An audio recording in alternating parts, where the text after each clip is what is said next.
새로운 한 주간이 또 시작이 됩니다. 우리를 항상 은혜의 길로, 복된 길로 인도하시며 늘 힘주시고 능력 주셔서 늘 하나님 사랑 안에서, 은혜 안에서 승리하게 하시는 그 하나님의 놀라운 축복이 오늘 이 아침에 주의 성산에 오르신 우리 모든 믿음의 성도님들과 함께 할 수 있기를 주님의 이름으로 간절히 축원합니다.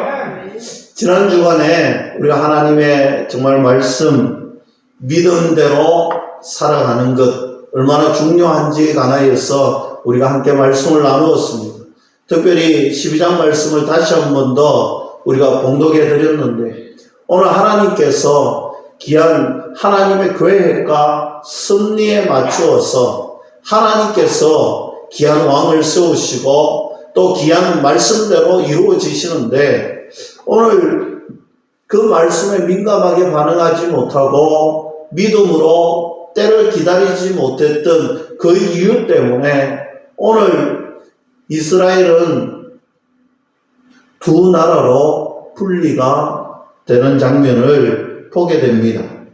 오늘 본문 말씀은 북이스라엘의 왕 여로보암에게 경고하시는 하나님의 말씀을 함께 나누려고 합니다.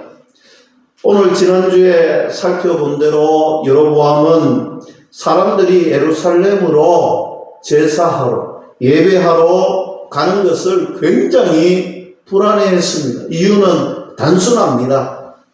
오늘 그들이 북이스라엘 사람들이 예루살렘, 즉 남유다로 예배하러 갔다가 다시는 돌아오지 않고 정착하지 않을까, 그곳에 머무르지 않을까 불안합니다. 사실 그곳에 가서 머무르고 그것이 더 좋다면 지금 우리나라는, 내 왕국은 어떻게 될 것인가 점점 불안해집니다. 점점 불안해지다 보니까 그가 인간적인 생각으로 그 불안한 마음에 무엇을 했느냐 하면 금송아지를 만들었습니다. 베델과 단에 금송아지를 만들고 이렇게 이야기합니다. 이것이 너희를 인도하여 주신 하나님이시다, 참신이시다. 무슨 말입니까? 우상을 만들어 놓고 오늘 인간적으로 생각해 보니까 저 예루살렘, 저 남유다로 갔다가 사람들이 돌아오지 않을까 불안해하다가 며칠을 생각하는 것이 지극히 인간적인 방법으로 오늘 베델과 단에 한마디로 우상을 만들어 놓았다는 것입니다. 그러면서 여러 가지 죄를 짓는데, 심지어 제사장을 세우는데 아무나 세우는, 손만 들면 세워주는 것입니다. 뿐만 아니라 절기도 인위적으로 바꿔버립니다. 비슷하게 한 것 같은데 절기도 자기의 생각대로, 자기의 마음대로 만들어버렸습니다. 그래서 사람들의 발길이 예루살렘으로 향하지 못하도록 꽁꽁 묶어두면 된다, 이런 생각을 가지고 오늘 절기도 마음대로, 제사장도 손들면 세워버리고, 오늘 우상을 만들고 참신 하나님이라고 오늘 우상을 섬기게 만들어버립니다. 사랑하는 성도 여러분, 이 왕권 누가 허락하셨습니까? 이 왕권 하나님께서 허락하신 줄로 믿을 수 있기를 축복합니다. 하나님께서 허락하신 왕권인데도 불구하고 오늘 그 왕권을 지키는 방법을 보니까 지극히 인간적이더라는 거예요. 자기 생각대로 지키더라는 것입니다. 참으로 세속적인 방법을 사용합니다. 인위적인 방법을 드러냅니다. 이런 상황 속에서 하나님께서 메시지를 주시는데 하나님의 심판의 메시지가 담겨져 있습니다. 저는 오늘 말씀을 통해서 우리가 함께 나누고 싶은 주의 은혜의 말씀은 이런 것입니다. 하나님의 말씀대로 살아가는 것이 무엇인가? 하나님의 말씀대로 살아가는 것이 무엇인가? 오늘 그 말씀을 쫓아 걸어갔으면 좋겠습니다. 그래서 오늘 저는 이렇게 말씀의 제목을 정하였습니다. 하나님 말씀에 반응하라. 우리가 이 말씀에 아멘 하신 줄로 믿고 우리 한번 큰 소리로 한번 따라합니다. 하나님 말씀에 반응하라. 다시 한번 더 고백합시다. 하나님 말씀에 반응하라. 여러분, 하나님의 말씀에 반응할 때 첫째, 우리에게 은혜되는 귀한 말씀은 회복의 기회를 놓치지 말라는 것입니다. 우리가 역사서를 보면 왕들이 많은 악행들을 저지릅니다. 우리가 말씀을 살펴보면서도 그런 악행, 동일한 악행들을 계속해서 우리가 살펴보고 은혜를 나눌 텐데요. 중요한 사실은 하나님께서 악행을 저지르는 그 왕, 그 나라, 그 민족 분명히 심판하십니다. 하나님께서 분명히 죄를 짓고 악행을 행하는 그 민족, 그 사람, 그 가정 분명히 심판을 하십니다. 근데 중요한 것은요, 하나님께서 심판을 하시는데 적극적으로 하시지는 않더라는 것입니다. 지속적으로 경고의 메시지를 보내주십니다. 하나님께서 경고해 주십니다. 악행을 저지르는 하나님의 자녀, 그 가정, 그 나라, 그 민족에게 계속해서 경고하시는데 오늘도 비슷한 패턴의 말씀을 보게 됩니다. 먼저 경고의 메시지를 보내시는데 유다에서 하나님의 선지자가 오게 됩니다. 여러분, 그렇다고 해서 유다가 바르게 갔다는 것은 아닙니다. 오늘 단지 유다를 도구로 사용하시는 것이죠. 뭐라고 경고하느냐? 돌이키라 라고 경고하십니다. 너 그거 죄다, 그렇게 말씀해 주십니다. 너 죄의 자리에서 돌아오라 라고 말씀하십니다. 여러분, 하나님께서 경고를 주실 때 이 경고의 의미가 분명히 있겠지요. 하나님이 주시는 경고의 의미는 바로 이런 것입니다. 기회를 주시는 것이죠. 회복의 기회를 주십니다. 은혜의 자리로 돌아올 수 있는 회복의 기회를 주십니다. 너 지금 그거 죄다, 너 악한 곳에 있다, 오늘 하나님께서 말씀해 주시는 거예요. 돌아와야 된다라는 거예요. 오늘 우리가 13장 1절 말씀을 우리가 함께 또 봉독했는데요. 이 말씀을 살펴보면 보라, 그때에 하나님의 사람이 여호와의 말씀으로 말미암아 유다에서부터 베델에 이르니 마침 여로보암이 제단 곁에 서서 분향하는지라 했습니다. 오늘 보라라고 말씀을 합니다. 보라, 그때에, 그때가 언제입니까? 하나님께서 그의 죄를 보실 때, 오늘 바로 그때 자기 인간적인 방법으로 나라를 다스리고 인간적인 방법으로 백성들이 이스라엘의 성전에 예루살렘에 못 올라가도록 오늘 만든 그때에 하나님의 사람이 여로보암을 찾아옵니다. 13장 2절 말씀 봅니다. 하나님의 사람이 제단을 향하여 여호와의 말씀으로 외쳐 이르되 제단아 여호와께서 이와 같이 말씀하시기를 다윗의 집에 요시아라 이름하던 아들을 낳으리니 그가 내 위에 분향하는 산당 제사장을 내 위에서 제물로 바칠 것이요 또 사람의 뼈를 내 위에서 사르리라 하셨느니라 했습니다. 자신의 생존 수단으로 만들어 놓았던 모든 방법들, 모든 수단들, 이것 모두 이루어진다라는 말씀이지. 언제 이루어지느냐?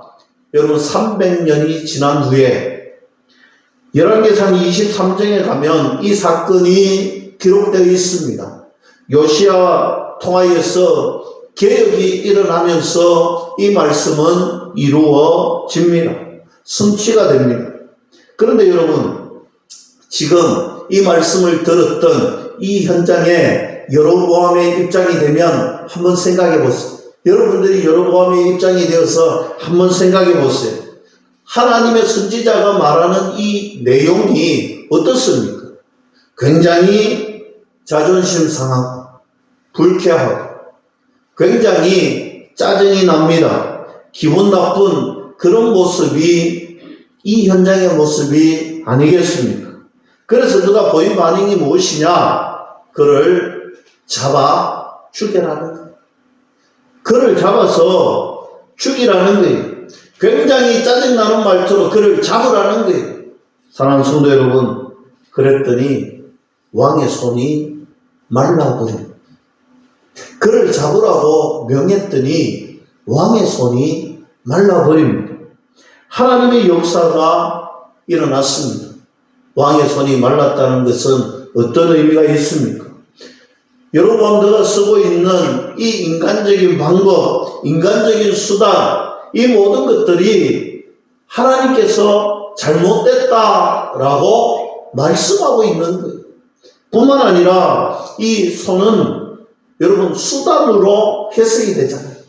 너의 수단, 너의 방법, 이것들이 잘못되었으니 하나님께서 너를 심판하겠다는 것, 너를 심판할 것이다. 이런 방법, 이런 수단, 이런 인위적인 인간적인 방법과 생각을 결석하면 너 심판한다. 너 그 죄의 자리에 머물면 내가 반드시 너를 심판한다 라고 명하고 있습니다.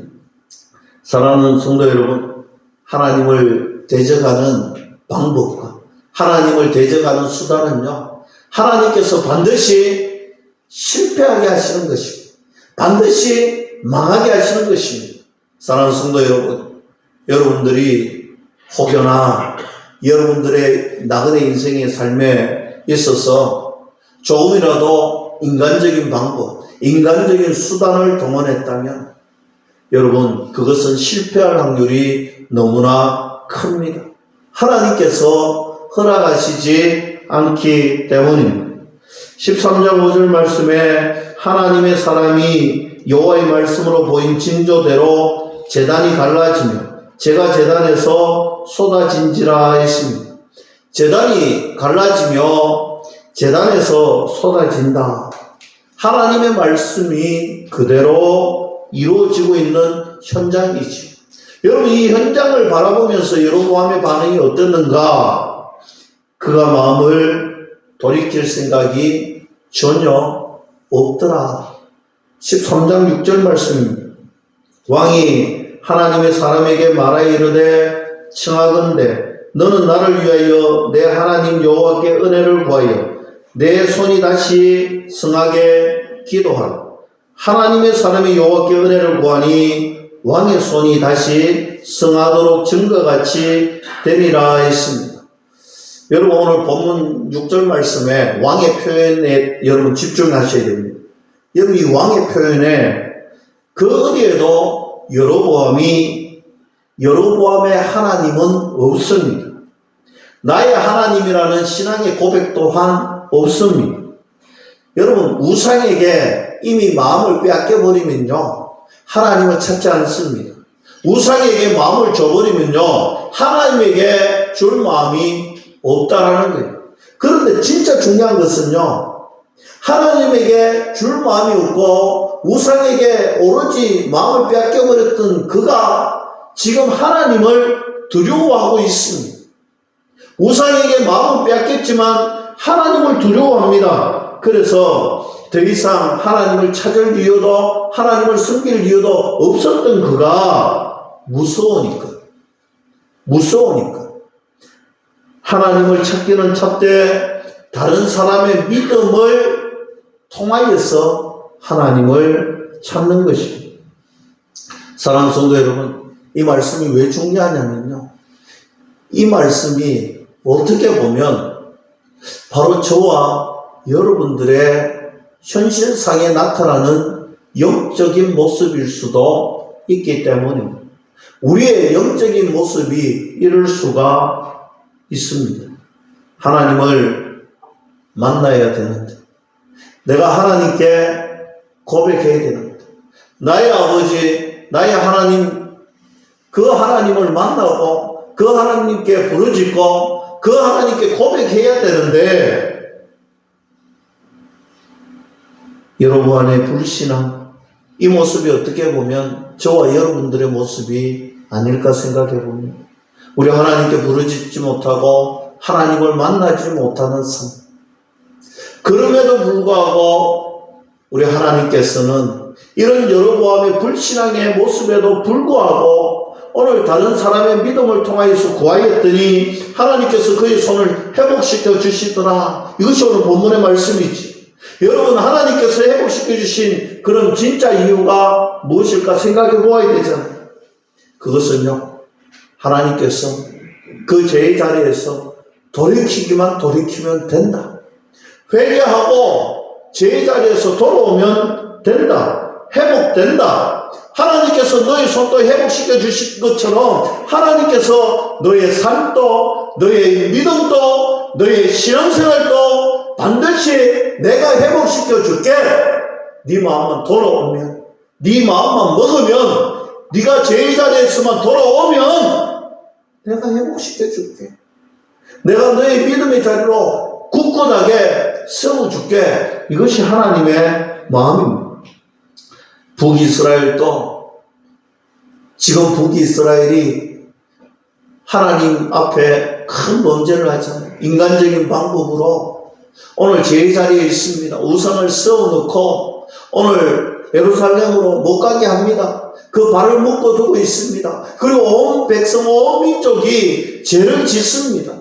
인간적인 한 사람의, 한 왕의 마음이 오늘 온 민족이 죄를 짓고 우상을 숨기고 있습니다. 그런 그 나라에게 주님은 은혜의 메시지, 경고의 메시지를 주십니다. 돌아오라. 돌아오면 내가 회복시켜 줄게. 하나님은 지금 우상을 숨기는 이 백성을 그냥 버려두시지 아니하시고 지금도 말씀해 주십니다. 제 자리에서 돌아오라. 너 회개만 하면 내가 회복시켜 줄게. 이 왕의 손이 회복된 것처럼 너의 나라, 너의 민족 내가 회복시켜 줄게 말씀하고 있습니다. 그러나 안타까운 것은요, 정말 안타까운 것은요, 그 음성에 반응하지 못합니다. 여전히 불신앙으로 일관합니다. 함께 읽지는 않았지만 13장 33절 말씀 한번 함께 봅니다. 여로보암이 이 일 후에도 그의 악한 길에서 떠나 돌이키지 아니하고 다시 일반 백성을 산당의 제사장으로 삼되 누구든지 자원하면 그 사람을 산당의 제사장으로 삼았으므로 있습니다. 이 일 후에도 죄의 자리에서 돌이키지 아니하고 계속해서 하나님의 말씀이 성취된 후에도 그는 계속해서 악행이 이어집니다. 그래서 그가 심판을 받을 수밖에 없습니다. 성경에는요, 계속해서 하나님의 속성이 나오는데 자비라는 속성이 계속해서 나옵니다. 남유다와 북이스라엘에게 기회를 주시는 하나님의 사랑, 자비가 계속해서 나옵니다. 단번에 심판하지 아니하시고 계속해서 기회를 주십니다. 회개하고 돌아오라는 거예요. 그럼에도 불구하고 하나님의 그 자비의 기회, 회개할 수 있는 회복의 기회를 계속해서 놓치게 되는 것이 문제입니다.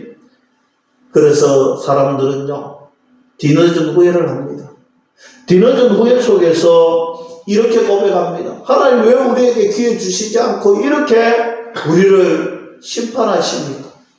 그런데 성경은요, 하나님이 기회 주시지 않은 적이 한 번도 없습니다. 하나님 계속해서 기회를 줍니다. 돌아오라고 자비와 사랑을 베풉니다. 그러나 그것에 민감하게 반응하지 못하고 하나님 말씀에 귀 기울이지 못하고 그 음성 듣지 못하고 내가 악행의 자리에서 계속해서 있었기 때문이라는 사실. 사랑하는 성도 여러분, 저는 오늘 이 아침에 우리가 혹여나 죄의 자리에 있다면, 혹여나 불신앙의 자리에 있다면, 혹여나 계속되는 악행의 자리에 있다면 오늘 자비의 하나님의 음성을 들으십시오. 그리고 주님이 주시는 그 음성에 반응하십시오. 그리고 돌아오십시오. 말씀의 자리, 은혜의 자리로 돌아오십시오. 말씀 안에서 하나님 앞에서 진실한 모습으로 살아가는 저와 여러분들이 되어 하나님의 영광을 드러내는 믿음의 주인공들이 다 될 수 있기를 주님의 이름으로 간절히 축원합니다. 두 번째로 하나님의 말씀에 순종하시기를 소망합니다. 하나님의 메시지를 선포한 선지자가 예물을 주겠다는 여로보암의 제안을 받지만 그는 거절합니다. 오늘 7절 말씀이지요. 왕이 하나님의 사람에게 이르되 나와 함께 집에 가서 쉬라. 내가 내게 예물을 주리라 했습니다.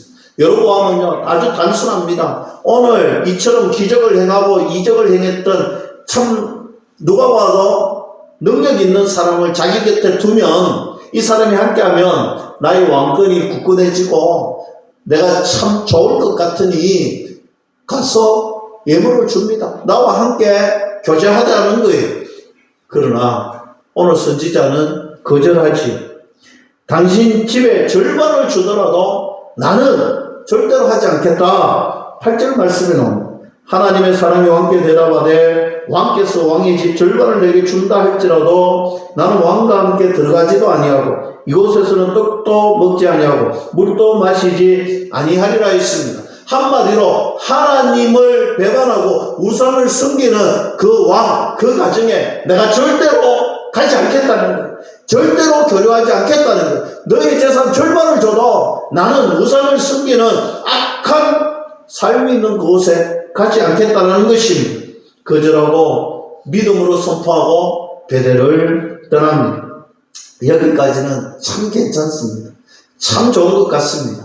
그런데 여러분 11절 말씀에 우리가 읽지는 않았지만 이 늙은 선지자가 등장하는 장면이 나오는데요. 이 늙은 선지자가 등장하고 어떻게 하는가 하면 13절에 보면 나귀를 타고 열심히 따라가서 떠났던 그를 만나게 됩니다. 그리고 15절에 여로보암이 제안했던 똑같은 제안을 합니다. 동일한 메시지를 전하는데 그런데 이 선지자가 어떻게 반응을 하느냐 하면 결론은 그렇습니다. 그와 함께 갑니다. 아니 믿음으로 거절했던 그 제안을 똑같이 늙은 선지자가 제안하는데 따라가는 거예요. 여러분 이유가 뭡니까?